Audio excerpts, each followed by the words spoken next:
ఎక్కువగా కూడా బ్లీడింగ్ ఉంటుంది కదా, నేను 30 ml తీసుకున్నాను. దాని రక్తం దానే ఉంది కదా, అందుకని నీళ్ళు చూపిస్తున్నా. ఓకే, 30 ml నీళ్ళు దీనిపైన వేస్తూ ఉన్నాం. అదే 30 ml దీనిపైన కూడా వేస్తాము.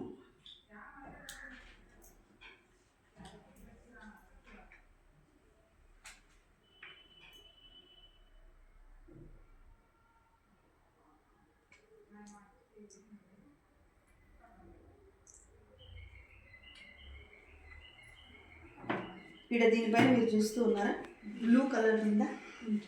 ఇది దేనికి అంటే స్మెల్ రాకుండా ఉండడానికి, ప్రొటెక్ట్ చేయడానికి, చెడు వాసన రాకుండా ఉండడానికి. మరి దీన్ని ఒకసారి ఇట్లా టచ్ చేసి చూడండి. దీన్ని టచ్ చేయండి, రెండు టచ్ చేయండి. నేను వస్తాను మీ దగ్గరికి. 30 mlకే 30 mlకే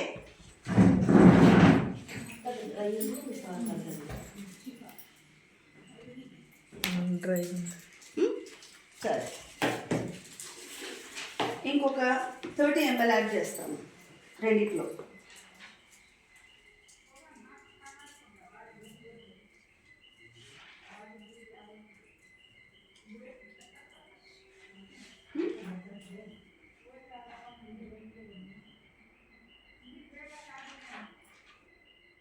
ఈ బ్లూ కలర్ అని ఏదైతే చెప్పినానో మీకు, అది చాలా హార్మ్ఫుల్ కెమికల్.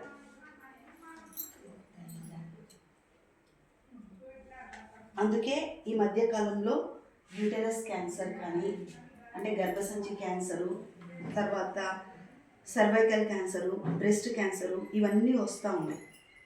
దీనికి కూడా 30 ml యాడ్ చేసినాము.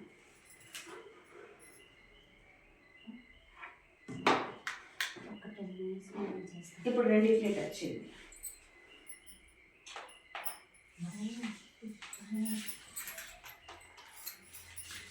మేడం మీరు కూడా చూస్తారా, రాసుకుంటున్నారా? Okay okay, no problem. అక్కడ చూడండి, అక్కడ చూడండి. ఓకే సరే, దీన్ని పక్కన పెట్టాం. దీనికి ఎంత వేసినాము ఇప్పుడు? 60 వేసినాము కదా, ఇంకొక 40 కలుపుతాను. 100 ml.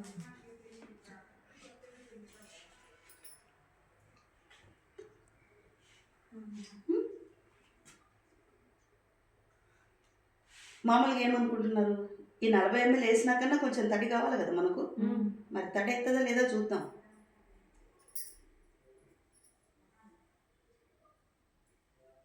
లీక్ కావాలి కదా, ఇది 60 mlకే లీక్ అయిపోతుంది.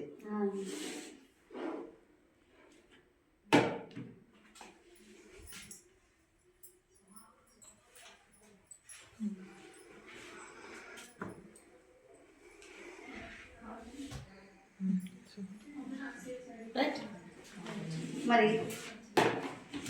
ఇది ఎందుకు అబ్జర్వ్ చేసుకోవడం లేదు అనేది కూడా కొంచెం గమనిస్తాం. దీంట్లో పార్ట్స్ ఏమి ఉన్నాయి, ఇది ఎన్ని పొరలు, ఇది లాకింగ్ సిస్టమ్. దీన్ని తీసేస్తాం. లాకింగ్ సిస్టమ్ అని ఉంది కానీ లీక్ అయితేనే ఉంది కదా. లీక్ కాదనే చూపిస్తారు వాళ్ళు మనం, కానీ ఎంత లీక్ అవుతుందో మీరే చూస్తూ ఉన్నారు. ఇది మొదటి పొర.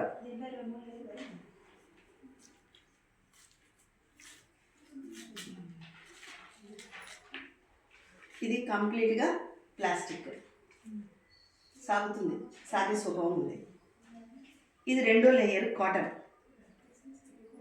ఎందుకు ఇది కాటన్ అంటే ఏం కావాలా, బాగా పీల్చుకోవాలి కదా. ఇది ఎక్కువ పీల్చుకోదు. కారణం ఏమంటే హాస్పిటల్లో యూజ్ చేసింటారు కదా, దాన్ని రీసైకిల్ చేసి వాడతారు దీనికి. అందుకే అబ్జర్వింగ్ కెపాసిటీ తక్కువ ఉంటుంది. చూస్తున్నారా? ఇక మూడోది మళ్ళా ప్లాస్టిక్. రైట్, మరి ఇది చూపించిన ఇది కూడా చూపిస్తాం.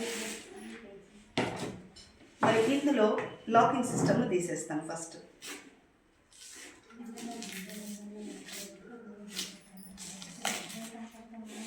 మీరు ప్రతి చోట ఇట్లా చెప్పడం ఇబ్బంది అని, మీకు వీలైన వాళ్ళందరినీ గ్యాదర్ చేయండి అని. రైట్, లాకింగ్ సిస్టమ్ తీసినాం.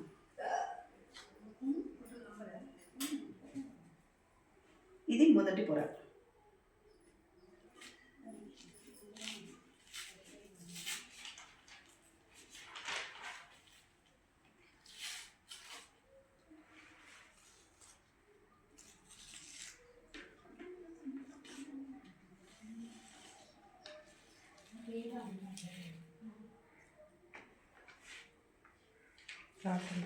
కాటన్ 100 ml నీళ్ళు వేసినాం కదా, మరి తడి ఉండాలి కదా, మనకు తడి తగలాల.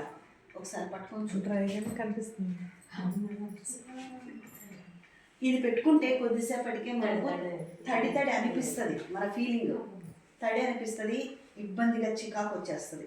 కానీ ఇది ఎట్లుండదు. అది మొదటి లేయర్, ఇది రెండో లేయర్. దాంట్లో బ్లూ కలర్ దేనికి వాడతామని చెప్పినాను, స్మెల్ రాకుండా. అట్లే ఇది కూడా స్మెల్ రాకుండా ఉండటానికి. కాకపోతే ఇది కెమికల్ కాదు, కానీ 100% ఆర్గానిక్. ఇది యాంటీబయాటిక్ లేయర్. నేను ఎట్లా తెలుసుకోవాలా మేడం ఇది యాంటీబయాటిక్ లేయర్ అని అంటే, మీరు కావాలంటే 2 గ్లాసుల్లో పాలు తీసుకోండి. 1 గ్లాస్ పాలలో ఇది పెట్టండి, ఇంకో గ్లాసులో ఏం పెట్టింటారు కదా, ఆ పాలు విరిగిపోతాయి. కానీ ఇవి పెట్టిన పాలు విరిగిపోవు. కారణం ఏమేనంటే, మామూలుగా పాలు విరిగిపోవడానికి కారణం లాక్టోబాసిల్లస్ అనే బ్యాక్టీరియా. ఆ బ్యాక్టీరియా వల్ల పాలు గడ్డ కట్టడం కానీ విరిగిపోవడం కానీ జరుగుతుంది. కానీ ఈ పాలల్లో ఎప్పుడైతే ఆ లాక్టోబాసిల్లస్ బ్యాక్టీరియా వస్తుందో, వెంటనే ఆ బ్యాక్టీరియా అనేది పీల్ చేసుకొని అక్కడ ఉండే బ్యాక్టీరియాని చంపుతుంది. అందుకోసమే ఆ పాలు మనకు గడ్డ కట్టవు. సో ఇది ఎందుకు అంటే, మనకు కూడా బ్లడ్కు సూక్ష్మజీవులు తొందరగా అట్రాక్ట్ అవుతాయి. మన బాడీలో ఆ సూక్ష్మజీవులు బ్యాక్టీరియా వచ్చినాయి